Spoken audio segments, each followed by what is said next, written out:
Hey guys, welcome to the Atlas Podcast. I'm here with Victoria Schmidt. The first question we're going to get into is, how do you transition from being an amateur to a pro? I think there's two components to this. So obviously your physique is going to have to adapt, and you're going to have to look at an IFBB pro to become a pro. And also your mindset should change too, right? Because as an amateur, you're climbing the ranks until you finally get your pro card. And then when you become a pro, then you're back to the bottom and you're trying to climb the ranks again to be an Olympian, right? And then once you're an Olympian, then you're trying to climb the ranks again to win the Olympia. I think there's 3 different sections of competition. Your physique is going to have to develop over time as an amateur to finally get to the pro criteria. And then at a certain point as a pro, you're not going to be able to really grow anymore, and it's just fine tuning. So Jen Dory really hasn't grown a lot of muscle, if any, since she won the Olympia first. Lauralee, she added muscle, maybe a little bit, but it hasn't helped her. Ashley's kind of been the same for the past 5 years. I was always playing consistently. Maureen maybe grew a little bit more glutes, but at a certain point, you can't really gain more muscle and it'll help you or benefit you in placing higher. So there's going to be a cap off as a bikini athlete of how much you can grow. And then you got to just fine tune your posing, make sure you nail the conditioning, work on your mobility on those aspects. So as an amateur, you're going to be adding muscle and trying to fill out your frame and working on your S shape and building the round glutes and density and all that too. And then you're finally achieve that. Then you become a pro. And then you're going to fine tune and try to get to the Olympia and win the Olympia. So your mentality might have to change too. You're going to have to understand that once you become a pro, a lot of it to get further, a lot of it is genetics. So you could be at 100%. But a girl at 90% with better structure than you can just be better. And there's a lot of girls at the Olympia that come in at 95, 100%, but someone at, a lower percentage or the same percentage as them can place much higher because their structure is just better. And the girls that are winning the Olympia, top Olympia, they have the best structures, the best insertions, the best muscle bellies, the best everything. And that's just how they're born. It's not necessarily because they work harder than you. It's just how they were born in their structure. So it's something you're going to have to accept in this sport. The same thing for guys too. The guys that win the Olympia, they have the best genetics in the world, right? All the top 5 Olympians work just as hard as the winner. And just the guy who wins was typically going to be one of the most genetically gifted in the world. So that's something you're definitely going to have to consider and accept as you become a pro and climb the ranks. So. Would you tell an athlete that she has no chance at winning the Olympia if you would see that she doesn't have genetics for? Yeah, I do it every day. No, but a pro that's my goal is to compete at the Olympia and I want to win the Olympia, and they're serious about it. Would you just crush your dreams? I wouldn't crush their dreams. I'd be realistic. I have some girls that I want to be at the Olympia stage one day, and they're, let's say, 43 years old, and they want to be at the real Olympia, and they have a huge waist and 4 glute shape, and they don't have a great structure, and I'm just, it's probably not going to be possible. But the funniest thing is when someone comes and they don't have good genetics at all. They have a high body fat level. Their waist is thicker. They don't have muscle. I want to go Olympia and I want to be natty. Yeah. Or I want to turn pro and I want to be natty. And the chances that you even turn pro, even if you take PDs, it increases the possibility, but it's still going to be a very difficult route and journey for you to be able to achieve pro status, even if you're not natural. And if you're natural, it's going to be a 0% chance. Yeah. For some girls. For a lot of girls, for the natural thing, but some girls have really unrealistic expectations, and I always tell them, I don't waste anyone's time. I have consultations every day on what's your goal, and they tell me, and I tell them if it's realistic. And some girls are, oh yeah, you have incredible genetics. You can do this in 1 year. You can become a pro. Or I'm always straight up with the girls. I don't waste anyone's time. I don't waste my time, and I'm never going to feed into someone's unrealistic expectations with what they think that is achievable. And I'm always right. You can't think of someone where, you have no chance to turn pro, and they turn pro. It's never happened one time. Yeah. As far as getting to Olympia, I've seen some girls win shows and they're decent pros, but not amazing, and it happens. But do they ever get in the top 10, 15? No. Yeah. The girls that are coming at the top, they have the genetics, they have everything.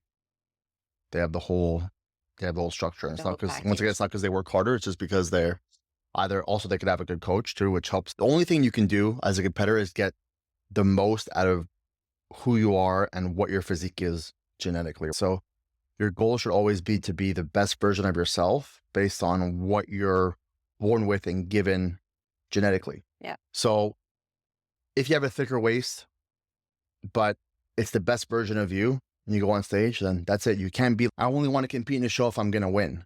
that's fine. But if there's a girl with better genetics than you and you're at 100% and she's at 100%, she's going to beat you. And that's just how it is sometimes. And especially at the top level, you can have girls with kind of worse genetics at the amateur stage beat girls with better genetics just because they have a better coach and they know how to fix their posing more and they know how to bring them in better condition. At the Olympia, everyone's a decent poser and everyone's going to be in decent condition, hopefully, right? So that's not going to really help you as much than as it would as an amateur because everyone's going to kind of knows what they're doing at that point, right? Yeah. And then as far as your mindset change, yeah, it's what I said. You can become a pro, but does it mean you're going to be an Olympian after you're a pro? No, I mean, 99% of girls who turn pro never go to the Olympia. So how many girls turn pro a year? Hundreds and hundreds, maybe even over 1,000, probably at least worldwide. And how many go to Olympia every year? 45. It's not very many. Yeah. And a lot of the girls that go to the Olympia are ones that have already been there before too. A lot of them are repeat. At least half are going to be repeat from the year before. So maybe it's 10 to 15 new girls per year, maybe 20, right? So 20 new per year. And there's thousands of girls turning pro every year in the Masters. Think of all the Masters and the Open and overseas and everything. So there's a lot of pros per year, but very few actually get to the Olympia. I wonder what the percentages of girls that turn pro that don't compete. They don't compete after that? Yeah. Well, you? Yeah. Yeah, you're part of the percentage. I am. She turned pro, she won overall, and then just stopped competing. Yeah. I wonder how many girls do that too. I've had a few. I had some girls just their goals turn pro, and then, yep, that's all I want to do. I'm happy with that, Yeah. which is fine. Some girls just want to Achieve this status. The biggest jump is becoming a pro. That's the biggest thing. Yes, you can be an Olympian afterward, but the biggest change is definitely becoming a pro, then you're a pro forever and whatever. That's what people recognize. So yeah, you achieve the status. yeah, you You're can be a an Olympian, professional but athlete.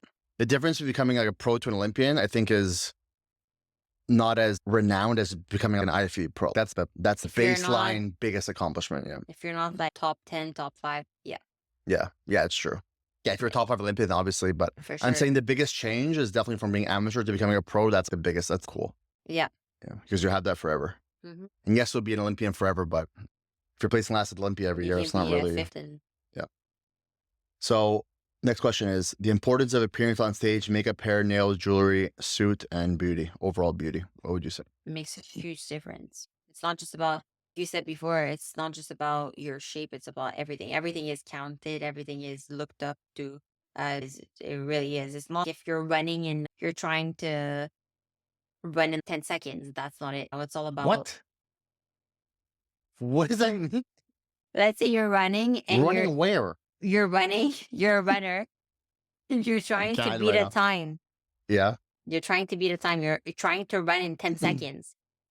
You know who wins depending on if you fucking make it in 10 seconds or not. This is your explanation? I'm keeping this in. Okay. You're saying there's I'm basically an saying- objective goal where you have Yes, to, it's not whoever like, finishes the race first, but you're saying the subjectiveness of the beauty definitely helps you place higher. yeah, Yeah. exactly. Okay. You lost my train of thought. I lost your train of thought. I don't think that's how that works. I was saying that beauty is everything in competing. It's not just about your physique, yes, your genetics and everything, but it's also about your hair, your makeup, your suit, your heels. We were talking about Maureen's heels. Yeah, Maureen's heels on stage today were not good. They were too super high. tall, which is not great, but also yellowish crystals and distracting. Like, Just the platform was too high, so it doesn't advantage her posing at all. It makes it actually harder for her to pose, but it doesn't advantage. and also the crystals was too much. It was Yeah, I like find it yellowish. It was too distracting. thing. Yeah. So literally, We don't actually allow our girls to even get those type of heels because no. It really everything plays a role, and yeah, beauty is everything. So Look at Maureen walk out on stage with her posing. She has the it factor. It's Yeah. the beauty, right? Just the complexion, her beautiful skin, her her confidence. face, her confidence is everything. And I've seen girls beat other girls, even for the pro card. The girl who comes second place has a better overall shape, but the other girl just has the it factor. And it's how do you get feedback? And at North America, there's one girl who beat this other girl. And the black girl who won, she just had better stage confidence, better skin. Her tan was better. Her glaze was better. She had the it factor. And the other girl actually had a better shape and better conditioning, but the other girl was just better. If you're better, but you can't really explain it. You know what I'm saying? And I told the girl too, she came ask me, what did you think? Honestly, you had a better shape than her and conditioning, you nailed it, but she had more of an it factor. And she's like, you know what? I actually realized that too. She lost and she realized too, I know I had the best shape, but the girl just had a better But it's overall me. presence. It's me. My shape looked good, but I was missing a lot of muscle. Yeah, she was like 92 pounds on stage or 96 pounds No, on stage, but 97 pounds. yeah, excuse me. But yeah, Right. she won because she literally had the beauty, the stage presence, the confidence. She stood ahead of the line. She wanted to win, and she won being the smallest girl on the stage with her pro card. What it makes me think about Isa and Francella Franciella? Oh, yeah. in wellness. Isa Issa the really wellness girl, not the Issa wellness. Bashini. No, yeah, second place that won in the Olympia. She really wanted the win, and it was so nice to see her actually committing on stage to be no, I want this shit. She was stepping in front of the line. She stayed in her front pose at all times. She was on the sideline looking at the judges. Her confidence was through the roof. Honestly, she really deserved the win. I think it was close between her and Franchelle.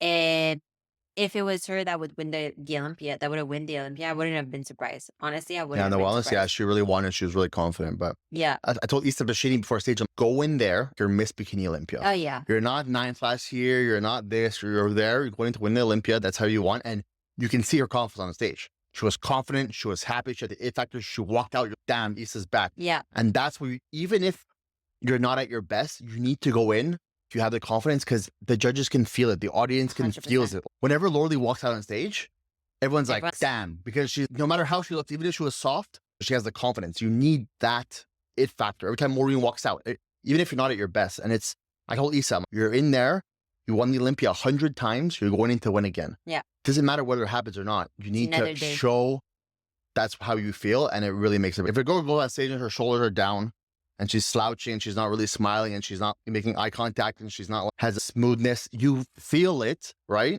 And you're not as attracted. They don't have the it factor. You need to You really don't show want the to look at confidence. her. You're not prone to look at her. Your eyes are not prone to look at that person. If you show a little bit of insecurity, is why would I look at you? You know? Pretty rude. But it's true. Rude. No, but it's true. When No, you're but I think if there's a lineup of, let's say, 6 girls, and there's one up there that looks like she's standing tall, proud, beautiful hair, beautiful makeup, beautiful suit, she stands out. yeah. You're going to just automatically be attracted to her. It's just like we talked in another podcast, that when someone walks into a room and they have the confidence and they have the stature and they have their chest up Their and they have a posture. presence, you're going to be automatically maybe taking a second look versus someone that just walks in slouching down and stuff too. Some people just walk into a room and they have a presence, even if you don't know who they are, right? You're that person, Who's like, that person? yeah, who is that? That's an important person. You know what Yeah. I mean? And some other people just bums and they're just here to participate. And you got to really go in there, even at a regional show, go in there. You're the overall winner. The judges already know you're the overall winner. Everyone knows you're the overall winner. And that's going to make a big difference on your overall stage presence and your wow Yeah. factor, It's your champion mentality. You need to have that. no matter what, no matter how you look. And when you're Because on, it can make you win, literally. yeah, when you're on stage, you need to be an actress. You can't be, you got to fake it. Even if you don't feel Yeah. that way, fake it. It doesn't matter, right? You need to just show them confidence and beauty. And it's a performance on the stage. You're on, Oh, it literally, it's a really stage. is. It's a performance on the stage. You're a character. You're dancing on stage right there. Yeah. That's Who's- what I was telling myself actually before stepping on Is that why you stage. started dancing on the stage? No, but before I stepped on stage when I went on pro car, I was listening to music in the backstage and I was like, oh my God, I think I have a chance at that. And when I was backstage, I was, okay, now it's game on. And I remember I was alone backstage for 30 seconds and I started walking, sorry, my language, but like a bad bitch. I was, oh yeah, I'm feeling myself. And I stepped on stage like 30 seconds after and that fire just like lit up. I was, yeah, I got this. And I think that attitude made a huge difference. Oh yeah, everyone could see. She just was the winner, not because she was the best condition or the fullest or the best structure or the most muscle, is because she just I knew I was had winning. the whole package overall better than everyone else. Yeah. And everyone can tell that too. Yeah. I was just, She was the smallest out of the other girls in the overall lineup. There was 8 girls. Yeah. 7 of them were mine. Yeah. And she was the smallest one by far. Yeah. And she just had the it factor more than everyone else, and she was just the clear winner. but you know what? I really wanted it. And I was telling Mhm. myself even weeks before, I think it's literally my mentality that made me win because the weeks in prep, everyone was telling me, oh, you think you're going to turn pro? I was like, yeah, 100%. I had zero doubt. And it's funny because I did the show the week before I turned pro. I did the national show and I was sure I was going to turn pro at the national show. And I didn't turn pro. I wasn't in my class, but I didn't turn pro. I didn't win the overall. And I was, it's weird because I really felt it. I really felt I was going to win, you know? And I did the show the week after, the open show. And the fact that I wouldn't just, I don't know, he was telling me, yeah, you didn't think all weeks that you were gonna win for nothing, you know? I felt it inside of me. It's weird I there. forced you to do that show. Yeah, you did actually. If I didn't win the national, why would I win the open? But actually, We can do this again. You can come in better. And yeah, we're so close with one spot away. We can definitely. might She's as like, well. you sure? You sure? I'm like, just do it. We're going to get it. And you won the overall in the even bigger and harder show. So Yeah, exactly. Which I was very proud of because it was harder to it was achieve. a different judging lineup too. Yeah, it So was the American actually, judges that came over, Gary Yuta was the head judge. And I yeah, was just, listen, it's a different panel, different girls, right? You definitely have a good shot. We did it. But yeah. anyways, To say question, that shape, attitude, confidence, and overall beauty. energy on stage is Even my everything. girl, Jill, she did the Olympia this year. Yeah. And I'm looking at stage pictures and her suit is ugly. It's not good. And it's some Asian company that made it. And the The sparkle, it quality, doesn't sparkle. It looks, doesn't shine. The crystals are not good. It looks, cheap. it's cheap. It looks cheap. And I told her, I text her, you got to get an American company suit. Yeah, Toxic Angels to do your suit because look at the difference between you and the girl, three girls next to you. yeah. Your suit looks like it's a Walmart suit. I told her to. And it's not, you do all that work and all these overseas companies, they don't make the same quality. There's a reason why all top 15 girls were from the States, Canada, or Brazil here, because just, yes, the shapes too, but it's everything too. They have the right suits, right? They don't have random suits. Even my girl too, some other random girl did her makeup too. It wasn't good. It wasn't good. We're doing Lebu for next Olympia. Stop trying to do these little sponsorship companies, get things done right. You have to come all the way from Thailand to freaking the USA, spend $100, spend $50, get your makeup done and figure out the suit here. You have the whole package, you have the conditioning, you have the posing, you have everything. Do everything properly. And these overseas companies don't know how to make these damn American quality suits. They don't. They use shit crystals. The fabric is cardboard. It doesn't shine. It doesn't sparkle. And they don't understand the criteria here that all the top girls have, right? It's just the way it is. And I told her, listen, she agreed. She saw the pictures. Yeah, I could see that. But just because a company sponsoring you doesn't mean that They're the best. it's going to benefit you. Yeah. Okay, yes, you save $5 in a suit, but is it worth placing much lower at the Olympia? We're not winning a show because you got a free suit. No, then it meant nothing. If you spend $500 and you have a nicer suit and your overall look is so much better, think about it. You dye it so hard for months at a time. You do hours of cardio, you sacrifice this, and then you want to save a few $100s because of a sponsor that's not that good, or it doesn't make any sense to me. Maybe she didn't even know. She didn't know. She That's didn't it. know. But I told you before, use Toxic, and in pictures, the suit looked okay, but in person, on was stage, okay. under light, it was terrible. Yeah. It was terrible. So I even noticed that the front was getting too low. Yeah. Her cut was too small, it wasn't covering. I'll show you guys pictures on this podcast. I'll put a picture in, but Yeah. yeah, I wasn't happy with that. And I was, listen, you need to fix this. Your shape was incredible, but you don't have, that goes into the it factor, right? That's part of the whole it factor in the beauty. She's a beautiful girl, but her makeup wasn't great, Yeah. right? Look at Issa's makeup and suit versus hers, right? Jill is just as beautiful as Issa, Yeah. but the difference in the suit and the makeup are huge because of the quality of what the artist, or maybe how she thought the makeup should be on the suit too. So I was like, listen, these are things we need to change, and it's important. There's a reason why top level, the girls have amazing makeup, hair, suit, jewelry, right? There's no one winning the top with any of those things off. So tan too needs to be perfect. So creating flow versus being robotic for posing. I would say 95% of girls are very robotic at the start. At the start, Some yeah. girls are very fluid. Maureen probably has always been fancy, right? Because she has it in YouTube. Some people have a dance background. They're naturally more flowy and more confident, but some girls are tomboyish and they don't really wear heels at all. And it's going to be a lot harder, but everyone I feel like can have pretty good posing if you practice and you keep practicing. It's all about the practice. Honestly, if you said maybe some girls don't know how to walk with heels everywhere.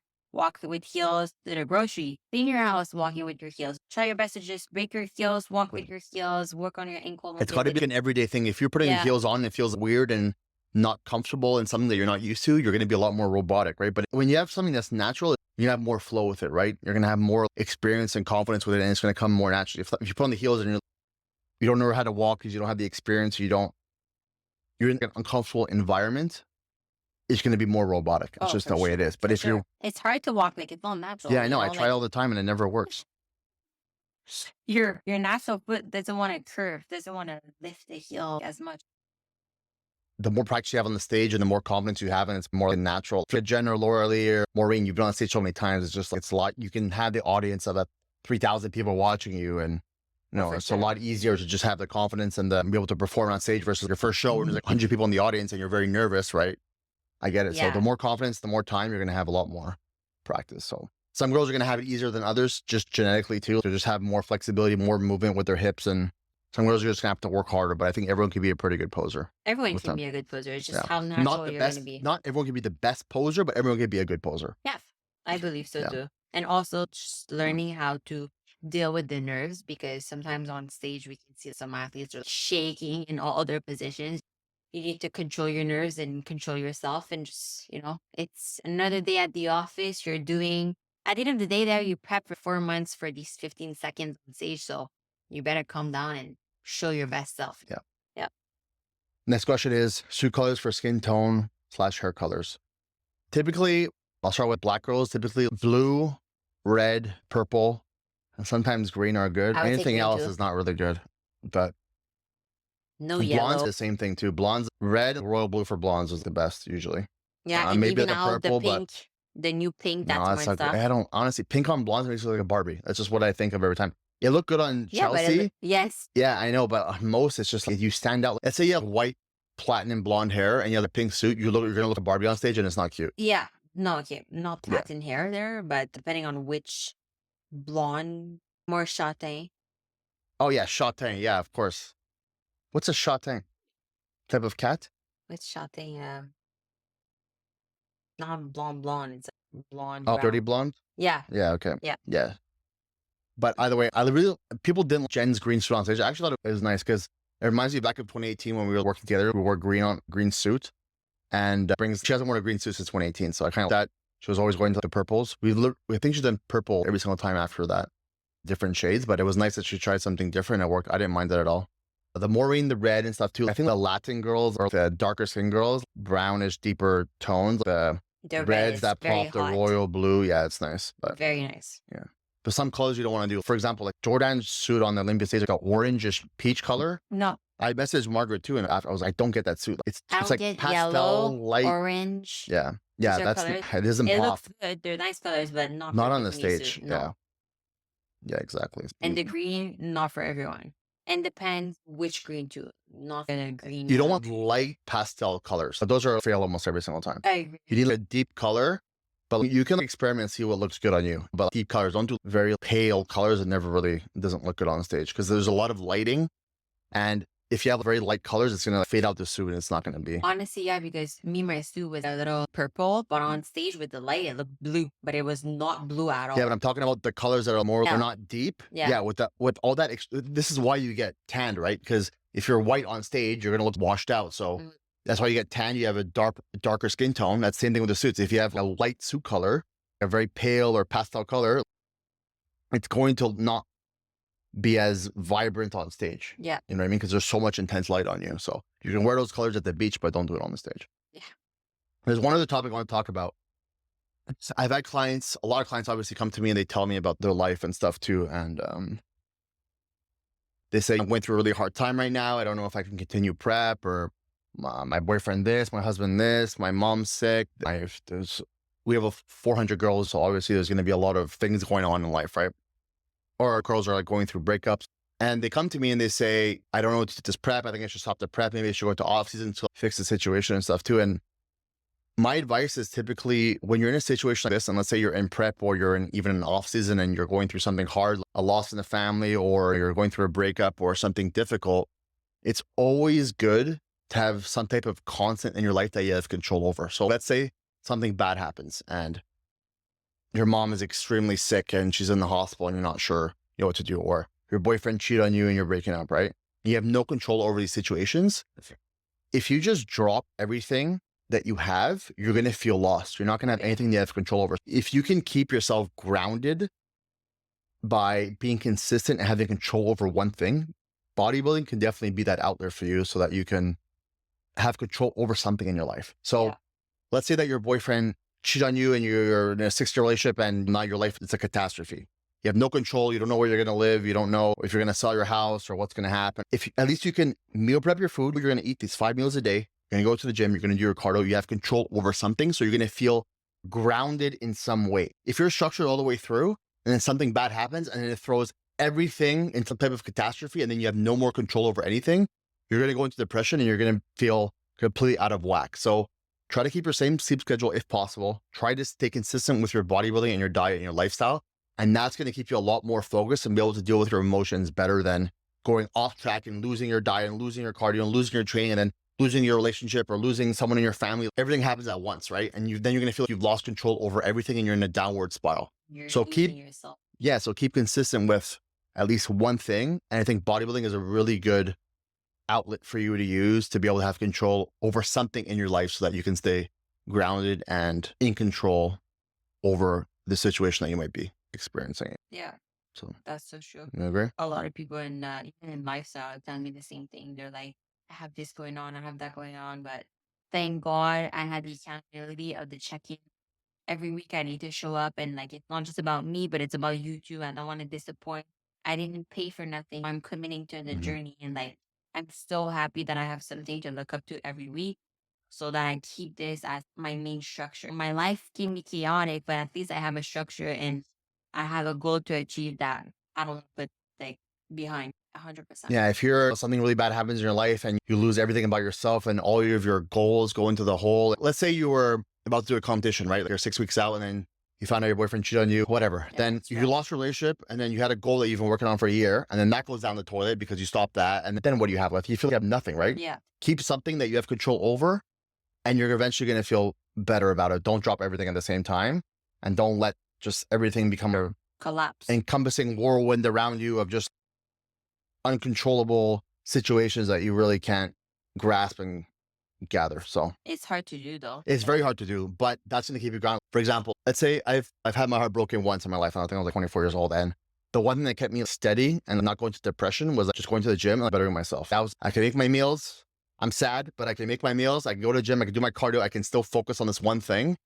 And at least I have control over that, right? I cannot have control over my emotions or what's going to happen about my relationship in the future, but at least I can ground myself with that. So Yeah. I think that's a very important thing that your girl should stick to if you can. I know sometimes, let's say your mom's super sick and you have to go to see her at the hospital every day and or you have to move countries for some Right. reason. There's situations where you can't do it, but if it's at all possible, try to keep control over at least one thing. And bodybuilding is a really good outlet for that, I feel.